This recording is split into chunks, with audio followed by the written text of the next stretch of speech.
Une frappe dévastatrice, un incendie ravageur, une infrastructure énergétique anéantie.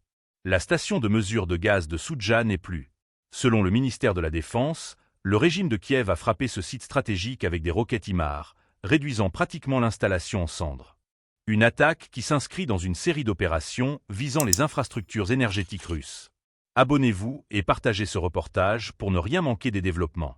Le matin du 28 mars, aux alentours de 10h20, une double frappe a été menée contre la station de comptage de gaz de Soudja, située à la frontière russo-ukrainienne. Selon les premières analyses, l'armée ukrainienne aurait utilisé le système de lance-roquettes multiples HIMARS, provoquant une violente explosion suivie d'un incendie incontrôlable.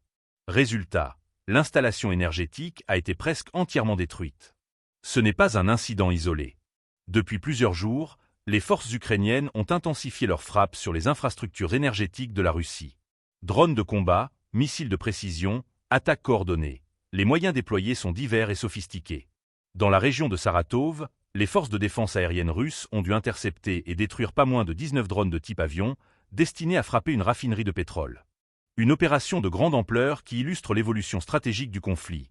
Frapper les points névralgiques de l'économie énergétique, couper l'approvisionnement, désorganiser les chaînes logistiques. Ce n'est d'ailleurs pas la première fois que la station de Soudja est visée.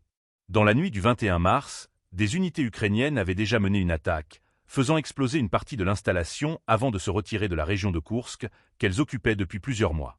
Une manœuvre qui laisse peu de place au doute. Les infrastructures énergétiques sont devenues des cibles prioritaires. Un fait d'autant plus significatif que la station de Soudja joue un rôle clé dans l'acheminement du gaz vers l'Europe. Jusqu'au début de l'année 2025, les gazoducs de cette station de mesure assurent le transit d'une quantité substantielle de gaz en direction des pays européens, via le territoire ukrainien. Son anéantissement soulève donc une question centrale. Quelles conséquences pour l'approvisionnement en gaz du continent? Les attaques répétées sur ces infrastructures stratégiques traduisent une intensification du conflit à un niveau économique et énergétique. Derrière chaque explosion, un message. Frappez là où cela fait le plus mal.